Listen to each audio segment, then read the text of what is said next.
What's going on, everybody? Welcome back to the channel. In today's video, we dive into the most played cards currently from Karlov Manor. With the release being about a week ago in MTG Arena, we now have some stats on some of the cards, and we're going to be going over the cards that are currently the most played. In this video, I'll kind of give you a breakdown of each of the cards, and I feel like as you kind of look at this list, you'll probably get a sort of theme of what decks these cards are being played in. But with that being said, let's just dive into the cards and let's start talking about them. First is going to be Delney Streetwise Lookout. With about 10,000 games played and just a shade underneath 50% win rate with decks that include this card.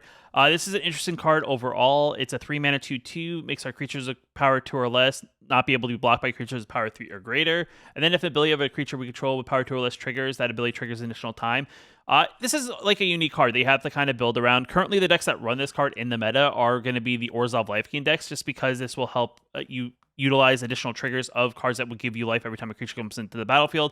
So instead of gaining 1 life every time one creature comes to the battlefield, you gain 2. Outside of the enchantment case, this will affect your only creatures. The other thing with this card, it also gives you additional bat triggers. So when you play the 2-mana bat that looks like your opponent's hands and takes a card from it, you get 2 of those triggers. So you get to take 2 of those cards. So yet again, making some smaller creatures super effective. I do think this is a card that's a little bit underutilized currently. I do think there are decks out there outside of just the Orzhov Life Gain deck that can take advantage of this card. I'm like, the first thing that comes to mind is maybe like the mono white deck. Maybe, you get some more Brutal Cathar triggers, stuff like that. Overall, quite a good card. Definitely something I do think we'll see some more play as people start experimenting with it and seeing what else they can do and take additional triggers of. But overall, good card. Definitely something I think people are still messing around with, trying to get the copies right in even the Orzhov Life Gain deck.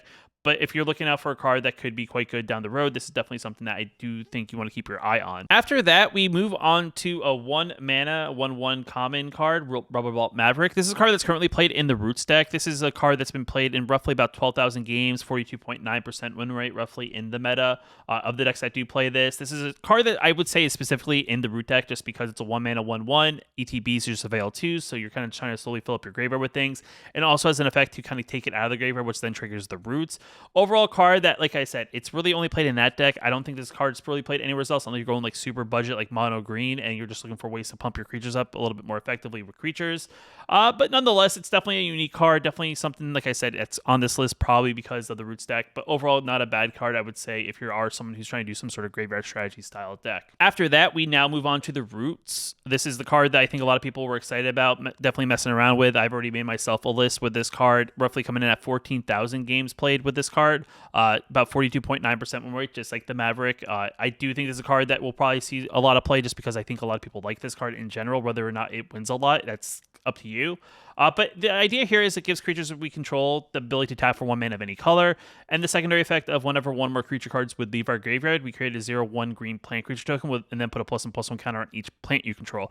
So basically, you have to be building around that effect to really take full advantage of it. The Maverick is a key piece in that deck. That's why it's also on this list, right at the same about win rate. Though it's kind of weird that it has a few less thousand games played, so it's possible that in those matchups, maybe people weren't playing this card or playing that card. But the Roots is definitely a good card. I do think it's definitely maybe not as powerful as some of the current meta decks, as I do think the deck that is playing this is a bit slower. It definitely takes a little bit more to set up, and the other decks that currently are at the top of the meta definitely can overrun this deck before it really gets going. But once you do get the Roots going and get the triggers together, it's a card that definitely can take the game over because you start triggering a bunch of plants out that get bigger and bigger, and then you pretty much have a wide battlefield, and you're like, okay, you have to deal with my battlefield or my plants are just going to overrun you. Definitely a good card. Definitely something I do think will be in like the mix for the meta, but probably never going to be a top meta deck playing this card. After that, we got the Long Goodbye. This is about played in 16,000 games, 46.6% win rate. I do think the biggest problem currently with this card is not the fact that this card's any sort of bad. I just think that the 2-mana slot in any decks that play black are using things like Go for the Throat. They're also playing Cut Down. It's really hard to make room for a card like this, even as good as it could be. If we go into a meta where it gets a little bit more control heavy or more mid-range heavy, where people are playing counter spells or they're playing more creatures of ward, maybe this card will see a resurgence and kind of make its way towards the top. But currently in the current meta, you just have better options in the 2-mana removal slot and even the 1-mana removal slot that you really can't squeeze a ton of copies of this card, let alone maybe even 1 or 2 copies of this card. But I do think, like I said, as time goes on, we go through maybe a rotation or 2, this card will probably start moving its way up to the top as being a better removal spell just because of the fact that it can't be countered. So it makes it harder for your opponent to deal with this card because you're going to be able to target anything that comes on the battlefield regardless of whether or not they have a counter spell. But like I said, currently little too competitive in the 2-mana slot, but definitely something I think people are playing with because they are experimenting with seeing how effective this card currently is with the current meta. After that, we got the outrageous Robbery coming in at about 17,000 games played, 45.8% win rate. And I do think the reason why, especially for best of one, this has a lower win rate than 50% is because it's a little bit more mana intensive. So it is asking for a slower deck or asking for a slower matchup. And right now, currently the way the meta is shaped up, if you haven't seen my last video, it's super aggressive. There are more aggro decks in the meta. So trying to build up your mana base to then cast this for effectively, 4 or 5 is going to be really hard just because a lot of decks are putting pressure on you on turns 1, 2, and 3. And you'd just rather be playing cards that are a little bit more cheaper, a little bit more effective, getting some sort of effect immediately instead of having to tap out to then, put cards to the side and then eventually cast those cards. I wouldn't say this is a bad card. I think it's really hard in a best of one mana to be playing this card because of the amount of mana you have to invest into this to get a really good effect out of it. Because doing this for like 1 or 2 for X is really not going to be super effective. But I do think if the meta slows down a bit, you could see this card pop up more because people do like stealing people's cards, and this is going to be a good card to do that. The next card up is going to be Case of the Gateway Express. This is a 2-mana enchantment that has roughly been played in about 23,000 games currently in best of one, 56.5% win rate, just because Boros Convoke is kind of like one of the stronger decks of the meta overall. When this case enters the battlefield, you get to choose target creature we don't control. Each creature we control then deals 1 damage to that creature. If you have a very wide board, it can essentially destroy most creatures in that early game. To solve this case, you just have to attack with 3 more creatures, and at the speed of your end step, you then solve it. And once it is solved, you then buff all your creatures by +1/+0, making your smaller, wider creature deck become even scary because instead of those creatures doing 1 point of damage, they're now going to do 2 points of damage, making them that much harder to deal with and definitely something that can overrun your opponent quite quickly. I do think this is going to be a card that you'll see other aggro decks probably mess around with just because I do think this effect is quite good. You can see Azorius Soldiers probably playing a couple copies of this card. You could probably see the mono white decks play this card, though I know they play Thalia, which would then tax this card. But it is still quite a good card. I think those decks could probably figure out how to fit a couple copies of into it overall. Currently the Boros deck is one of the best decks in the meta. It makes sense that this deck card also finds its way into that deck. And it's a card that could probably see other play in decks that just play white that are also aggro for the most part. Overall, it's a good case. Definitely something to keep your eye out if you're looking to be playing aggro and be playing in white. This is something that you could be more on a budget. Maybe you can't afford the Warleader's Call wildcard wise. This is an uncommon, so maybe you have some uncommon wildcards. You'd be playing this instead until you get your rare wildcards to then craft Warleader's Call. But overall, it's a very good card for only being an uncommon. So the next card up is Case of the Uneaten Feast. This is a card that's been played roughly in about 25 games, 53.1% win rate. This is a card that comes to find its home mostly in the Orzhov Life Gain deck, which is also quite popular in the meta. This gives us a static effect that whenever a creature enters the battlefield under our control, we gain 1 life. To solve it, we have to gain 5 or more life in a given turn, and then once it is solved, we can sacrifice this case and then give our creatures in our graveyard the ability to be cast from the graveyard until end of turn. So overall, this case is quite good. This is just another effect that we have with our Veteran and also our Pilgrim. Just more ways to gain more life. So instead of having 8 different ways, we now have 12, which makes it more effective about those life gain decks gaining tons of life in any given turn. Overall, it's a great quest. It's definitely cheap, definitely easy to get out, definitely something that you're going to probably be casting on turn 1 more than likely, unless you have a Veteran that you want to rather cast instead. Enchantments are always a little bit more difficult to get rid of just because they are something that you have to be playing non-land removal or non-creature removal type stuff. And definitely something that will sit on the battlefield, gain you chunks of life.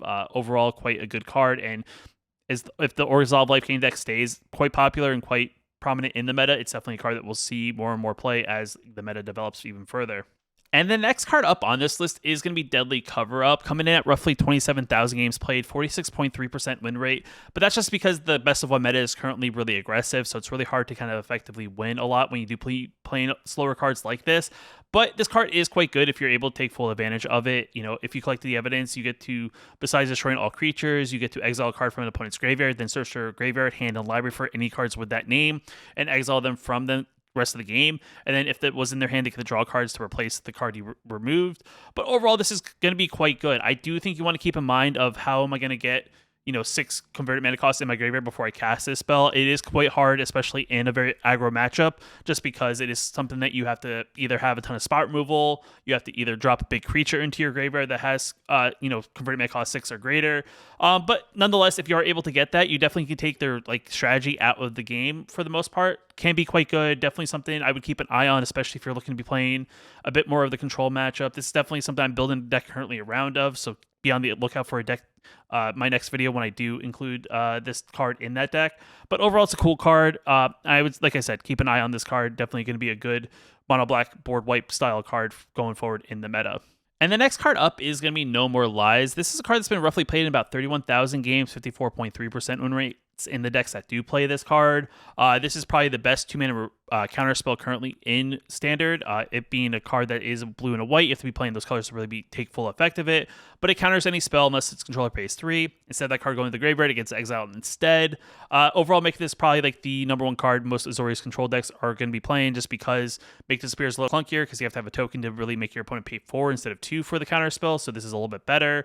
Also, exiles a card, which is also better. So definitely a card that you'll probably see a ton of going forward, just because it's going to be a card that's going to be in Standard for the next 2.5 years. So definitely something to get used to when it comes to the 2-mana slot. If your opponent has a blue and white open, just be sure that there's a possibility there's a No More Lies on the reverse end of that, or they could be bluffing. But for the most part, it's a great counter spell. Definitely something that is going to be seeing tons of play, and overall makes sense as to why it's seeing as much play, and it's at the higher end of this list overall. And the next card up, coming in at roughly 32,000 games played, 50.1% win rate, is going to be Lightning Helix.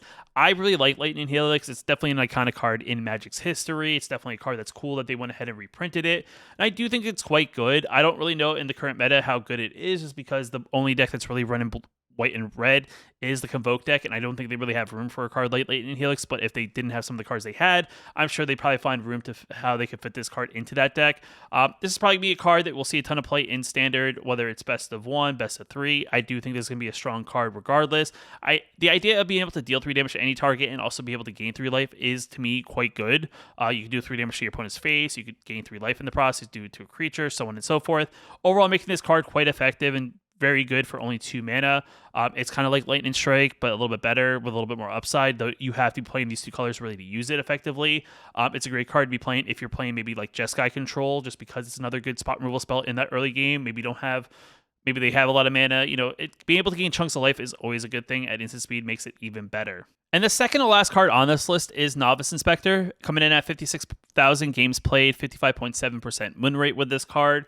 This is a staple 1-drop in that Convoke deck that currently exists in Standard. It coming in the battlefield, creating a clue token when it comes out for 1 mana is quite good. It's also a good blocker. There's a lot of cards in the early game in more aggressive matchups that are maybe 1/2s or 2/1s that this can block pretty effectively. And in the Convoke deck, you then use the clue, then sacrifice it to then draw to create a bunch of goblins, or you can pay 2 and sacrifice it to draw a card, making this card quite versatile in what it can do. Overall, it makes sense. This card is as high as the Warleader's Call, just because it is a card that is played almost just as much as that card. Definitely a super good card. Definitely very nice to see a comment as high as this card currently from the new set. But overall, it's definitely a good card for it only being a common. And the final card on this list, and this is probably very obvious just because the deck has seen such a surge in popularity overall in the meta, is going to be Warleader's Call. This is the main card in the Convoke deck that currently exists. It's a card that will give all your creatures +1/+1. Whenever a creature enters the battlefield under our control, it's going to deal 1 damage to each opponent. It being 3 mana is super effective in that deck, because even if the deck doesn't have a ton of mana, this card coming out really makes those small creatures into big threats. Instead of those little creatures doing 1 point of damage, they all of a sudden start doing 2. In the early game, this can kind of take over the game, and then any creature that comes out afterwards also still shoots your opponent for a point of damage, making this card that good. It's playing about 63,000 games right now as of the recording of this video, 54.3% win rate, which I guess it's one of those things as the deck kind of finds its way, it kind of averages out where its win rate is overall. But still, nonetheless, this is going to be a very strong card. Definitely something to keep an eye out for. Definitely something, if your opponent's playing white and red, expect this card also to be coming out at some point during that game. It's a very strong, rare enchantment. It has a lot of good abilities. It buffs your creatures. It also punishes your opponent's life total whenever you play a creature, making multiple creatures with 1 creature super effective.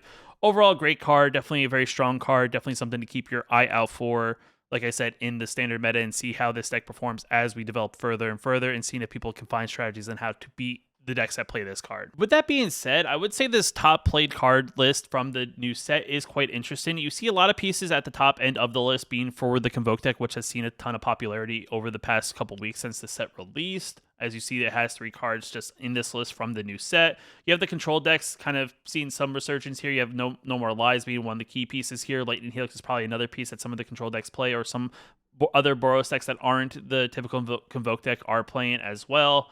The Uneaten Feast for the life gain decks. You have some mono black players still out there playing messing around with some of the newer cards, but not having the best results currently in the current meta. And then you have the pieces to like the Roots deck here as well. Maybe not a meta deck, but definitely a card that people are excited about playing with and definitely getting some games in with it. So definitely another card that is kind of making its way at the top of the set list overall. And then you have kind of like Delney, which hasn't really found a ton of homes index currently, but definitely a card that is probably something that we'll see more play as people experiment more and more, as maybe the current standard meta gets a little bit stale and people are trying to find new ways to build new decks. This is going to be a card that I could see more play in other decks, but currently, like I said, it's only in the Orzhov deck, but it could see other homes other places. But with that being said, it's definitely kind of interesting to see a breakdown of the new set, see what people are playing from it, see what people are enjoying, kind of give me a little bit of insight about overall win rates when it comes to certain cards in the current meta. I know this may be in a little bit of a longer video. I know I talked a little bit about some of the cards more than others, but some of the cards are a little bit more exciting and doing something a little bit different than what we currently have. But with that being said, if you like the video, hit that like button. Definitely lets me know you guys like these solid videos. If you're new here, you want to know when I post new videos like this one here on the channel, hit that subscribe button. But until next time, I'll see you in the next video.